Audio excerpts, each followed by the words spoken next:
Ketika gabung sama Kompak tuh kejadiannya apa nih kalau boleh di-share? Waktu nominasi Tiba-tiba ya dapat undangan disangka spam lagi. disangka spam. Karena jujur ya, aku melakukan itu ke customer nih. Dan baru kali ini aku merasakan aku digituin sama yang lebih besar lagi gitu. Diapresiasi lagi. Dan memang semenjak aku balik dari nominasi itu, nyampe rumah aku makin semangat lagi untuk melakukan itu gitu. Bagaimana sih akhirnya dirimu dan Dimei sendiri mengatur hingga jadi satu program yang sudah di-plan nih? Apakah setiap bulan itu berubah-ubah kategori promo atau kamu tetap hajar blast semua kayak tadi? Tiap bulan selalu berubah budgetnya untuk iklan? Kalau bisa nambah. Justru kalau bisa nambah malah nambah sebaiknya ya. Karena kan ngaruh ke penjualan jadi nambah juga. Kalau untuk ads di ads sendiri ya, iklan GoFood, iklan pencarian itu aku nggak ada takut. Kenapa? Boleh diceritain alasannya? Karena sebanding waktu pendapatanku 25 juta, iklanku tuh 2 juta kalau nggak salah per bulan. Iklan 2 juta per bulan? Dapatnya 25 juta. Aduh. Apakah ini sudah waktunya aku jualan dimsum ya guys?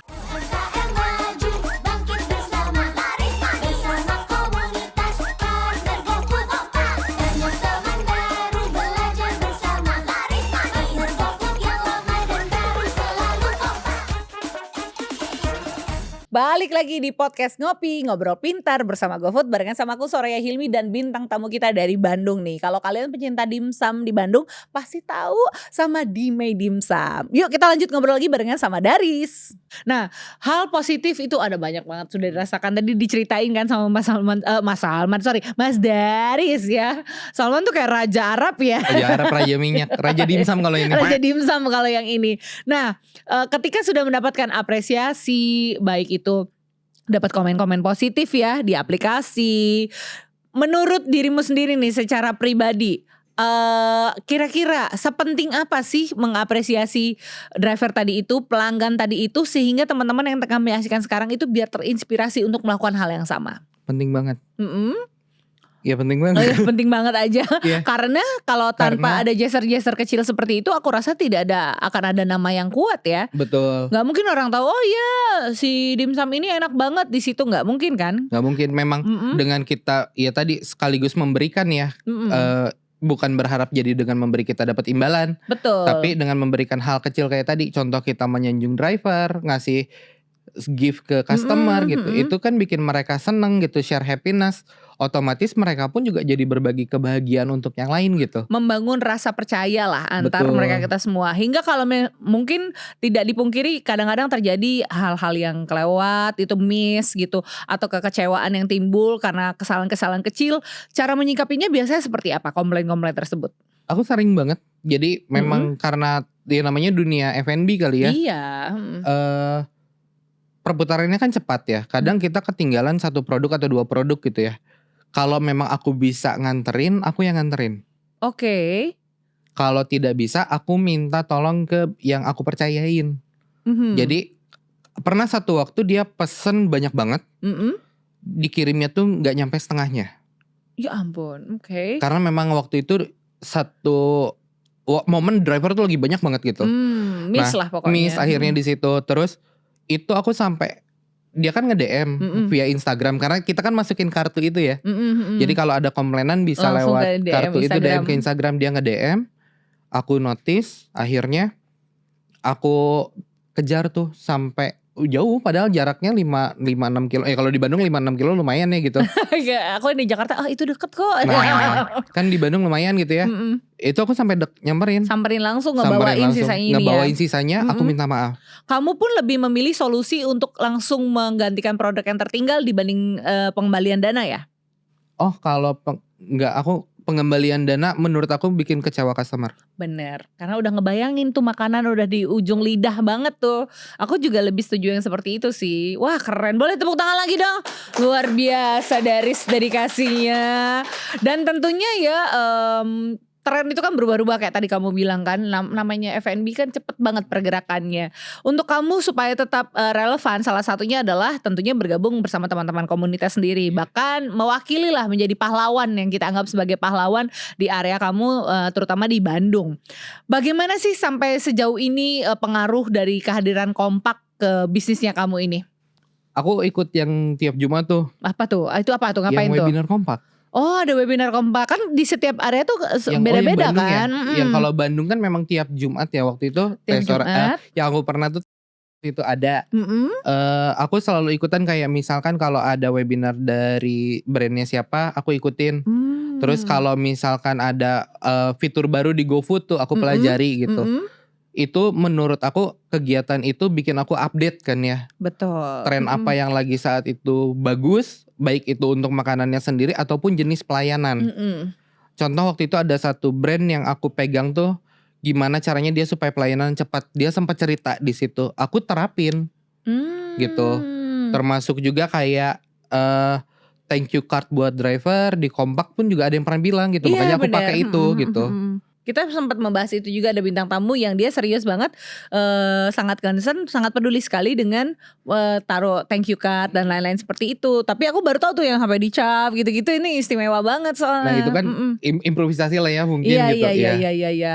Oh, berarti memang ada rutinitas yang sudah dilakukan sejak dari awal bergabung sampai dengan sekarang, sehingga akhirnya meraih selain keuntungan namun juga teman-teman baru ya, sahabat-sahabat baru, ilmu-ilmu gratis baru yang juga didapatkan. Yang paling berkesan nih ketika gabung sama Kompak tuh kejadiannya apa nih kalau boleh di-share? Waktu nominasi Tiba-tiba ya dapat Iya, undangan, disangka spam lagi. disangka spam. Karena jujur ya, aku melakukan itu ke customer nih. Dan baru kali ini aku merasakan aku digituin sama yang lebih besar lagi gitu. Diapresiasi lagi. Betul. Iya, keren loh itu. Dan memang semenjak aku balik dari nominasi itu, nyampe rumah aku makin semangat lagi untuk melakukan itu gitu. Umi juga pasti nggak nyangka sampai di titik yang tadinya ini anak gue cuma bikin tugas kuliah doang loh. Tiba-tiba sampai dapat apresiasi. Betul. Dari GoFoodnya langsung loh Iya. dapat apresiasi, keren banget sih memang. Dan efeknya nih pas katanya udah pulang jadi semakin semangat. Ada apa lagi mungkin di target ini 2025 pengen melakukan sesuatu apa gitu bersama Dimei sendiri. Bersama Dimei sendiri ya, balik lagi berjaya tentunya. Kembali berjaya dong, tetap terus berjaya. Tetap Karena terus sekarang berjaya. kan masih jadi raksasa dimsum katanya di Bandung. Amin. Dan tentunya akan ada semakin banyak menu-menu inovasi lainnya atau tetap bertahan dengan yang ada sekarang? Harus jelas produk bertambah, kita banyak. Termasuk tadi dari experiencing customer ya, itu kita angkat, itu jadi menu seasonal. Oh, itu penting ya, berarti inovasi-inovasi tadi. Tapi sering ada comeback gak sih menu yang sudah hilang kita balikin lagi? Ada. Sesuai sama dengan selera kan, selera kita kan sesuai tren ya, suka masih berubah-ubah seperti itu. Nah, kita kan membahas lebih spesifik lagi tentang, karena ini salah satu bukti khusus setahun ya tadi ya, bisa merasakan manfaat yang sangat luar biasa. Fitur-fitur yang tadi sudah dijelaskan. Bagaimana sih akhirnya dirimu dan Dimei sendiri mengatur hingga jadi satu program yang sudah di-plan nih? Apakah setiap bulan itu berubah-ubah kategori promo, atau kamu tetap hajar blast semua kayak tadi? Kan kamu bilang kamu banyak banget kalau ngambil. Setiap bulan itu seperti apa konsep yang sudah dipersiapkan untuk memasang iklan? Oh beda-beda. Oke. Walaupun di blast tapi harus tahu dulu memang kasarnya lagi ramenya apa nih gitu. Oh oke. Gitu. Jadi kalau memang misalkan disesuaikan lagi sama kebutuhan.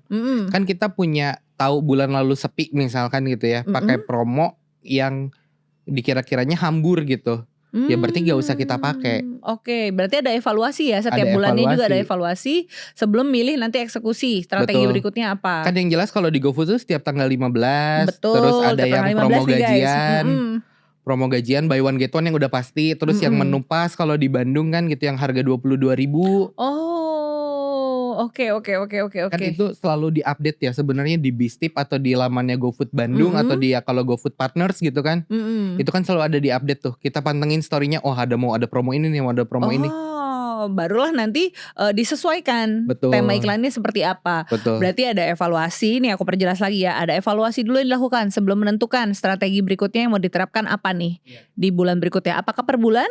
Per bulan. Per bulan, berarti benar nih sebelum tanggal 15 kumpul, ayo. Ada tim dong, sekarang udah ada tim yang emang khusus. Alhamdulillah ada yang ngebantuin. Nah sudah ada yang bantuin, udah bukan lagi tetangga-tetangga yang disuruh bantuin di rumah ya. Udah punya tim serius nih dia. Lalu dipikirkan strateginya seperti apa dari hasil evaluasi yang tadi sudah dilakukan. Kemudian teman-teman udah mulai nih menentukan budgetnya mau seperti apa. Setiap bulan selalu berubah budgetnya untuk iklan? Kalau bisa nambah. Justru kalau bisa nambah malah nambah sebaiknya ya. Karena kan ngaruh ke penjualan jadi nambah juga. Nah, itu dia tuh. Kalau sudah tahu bayangan simulasinya seperti apa, sudah tidak ada rasa takut justru memasang iklan ya. Kalau untuk ads sendiri ya, iklan GoFood, iklan pencarian itu aku nggak ada takut. Kenapa? Boleh diceritain alasannya?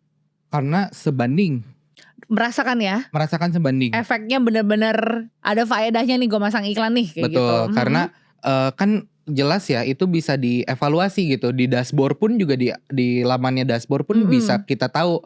Oh, pasang iklan 100.000 misalkan ROAS-nya 10 kali. Di Mei itu 10 kali kan. Wow. Berarti bisa tahu kalau pengen untungnya lebih besar, penjualan lebih besar, kita pasang iklan bisa 2 kali lipat kalau ROAS-nya 10 kali. Nah, ketika misalkan ROAS-nya turun, sempet tuh aku turun ke Ajlek ke 6 waktu itu. Ke 6 kali dari budget yang sama. Kita evaluasi kenapa. Oh, keren banget tapi ya, dari estimasi tadi aja sudah dapat bayangan angka yang dihasilkan pun berkali-kali lipat, luar biasa. Tentunya jadi sudah ada faedah yang didapatkan, maka dari itu nggak akan mungkin udah deh bulan depan nggak usah ngiklan, itu tidak akan mungkin terjadi ya. Nggak akan. Apalagi kesuksesannya nih, ini fakta langsung nih ya, kesuksesannya dari sudah rasakan sendiri nih manfaatnya ke bisnis. Jadi mungkin kalau teman-teman masih ragu atau mungkin budgetnya masih terbatas ya untuk memasang iklan, sebenarnya masih bisa diobrolin atau konsultasiin dulu aja. Bisa, jadi bisa main di kecil dulu. Jadi kalau aku awal banget pakai di Dime, di Dapu dan sebagainya, aku selalu pasang iklan yang paling kecil dan paling murah. Kadang kan kalau awal-awal tuh dapat promo diskon 60% misalkan untuk pasang iklan. Nah, aku pakai itu. Nah tuh teman-teman, bisa mulai dari yang kecil dulu. Kecil itu aja kalian bisa merasakan manfaatnya ya. Betul, nanti kan ada dari sistemnya tuh ketahuan ya, misalkan direkomendasikannya berapa. Nah, aku ikutin dulu yang direkomendasiin. Oke. Nah, jadi sebenarnya sederhananya adalah karena aku masih sering membaca nih di kolom-kolom komentar, baik itu di medsos Instagram kita ataupun di YouTube, itu mereka masih bertanya-tanya tentang pengelolaan iklannya yang tepat seperti apa. Jadi teman-teman kalau memang takut-takut bisa mulai dari angka yang terkecil sekalipun. Betul. Dirasain aja dulu, cek ombak kalau kata anak sekarang ya, cek ombak. Wah, kayaknya kenceng nih ombaknya nih, boleh lah ya berenang lebih jauh dan lebih dalam lagi. Nah, barulah teman-teman bisa ekspor lebih serius lagi. Karena gak main-main, ini pendapat dari Daris, ini fakta ya, gak dibuat-buat. Dia merasakan sendiri manfaatnya dengan pemasangan iklan yang efisien dan efektif. Itu ke penjualan sangat berpengaruh Sangat sekali. berpengaruh. Kalau ngedouble ya berarti ngedouble gitu. Wah, bener. wow. Aku kan target waktu itu pernah 1 bulan aku pengen taruhlah satu brandnya 50 juta waktu itu. Waktu pendapatanku 25 juta, iklanku tuh 2 juta kalau gak salah per bulan. Iklan 2 juta per bulan, Dapatnya 25 juta. dapatnya 25 juta. Nah, wow. itu yang ROAS 10 kali waktu itu kan. Oh, karena aku punya data ROAS 10 kali, aku coba naikin supaya 50 juta. Waktu itu jadi 3,5 juta kalau gak salah. Ngiklannya. Jadi 120 ribuan sehari lah ya. Berhasil. Sampai di 2 kali lipat dari Di 25 50 juta waktu itu. Aduh. Apakah ini sudah waktunya aku jualan dimsum ya guys? Ya aku kayaknya jadi host podcast gak kaya-kaya nih gitu. Tapi emang bener, aku dari sini setiap pulang syuting nih, yang ada di otak aku apa yang bisa aku jual, yang bisa aku masak, yang bisa aku jual. Karena kita termotivasi banget. Apalagi teman-teman yang memang sebenarnya bisnisnya sudah siap, sudah punya menu yang enak, dan dia sangat yakin nih, dagangan aku tuh enak, tapi banyak yang belum tahu. Sayang kan, percuma kalau kalian punya produk yang bagus tapi awarenessnya tuh kurang. Jadi sebaiknya manfaatkan saja fitur-fitur yang sudah difasilitasi nih. Apalagi sekarang dashboardnya udah lebih lengkap ya, Daris ya. Udah lebih easy to access, easy to apply juga. Jadi teman-teman jangan lewatkan. Kalau masih bingung, setiap tanggal berapa kita mau pasang iklan? 15. Tanggal 15. Jadi sebelum tanggal 15 udah mulai tuh. Udah mulai cari-cari info dulu apa yang lagi rame, menu-menu apa yang gimananya. Online sendiri, tapi ada gebrakan apa nih? Aku pengen ekspansi bikin resto GoFood banyak gitu di banyak kota, hanya untuk di Mei, Dapumina dan sebagainya. Kami senang sekali kamu memikirkan warga Jakarta. Akhirnya bakal buka di Jakarta, di mana tepatnya? Cibubur. Apakah dapurnya tetap berpusat hanya di Bandung atau nanti kalau udah buka di Jakarta berarti ada dapur Jakarta dong? Kalau untuk Jakarta wajib ada dapur Jakarta. Berarti selalu segar ya. Betul. Berarti yang ngikutin pasarnya aja ya. Betul. Sesuai sama pasarnya. Betul. Contohnya apa sih misalkan kalau Jakarta gitu, apa yang membuat Jakarta berbeda sama Bandung gitu? Beda banget. Apa nih Kalau di personal Bandung itu condong lebih sweet. dari setiap kotanya itu. Wow, menarik. Apakah harganya akan jadi harga anak Jakarta nih? Karena kamu tahu kan, kalau Bandung tadi 2000-an. Apakah Jakarta nanti? Tetap sama. Hah, serius nih?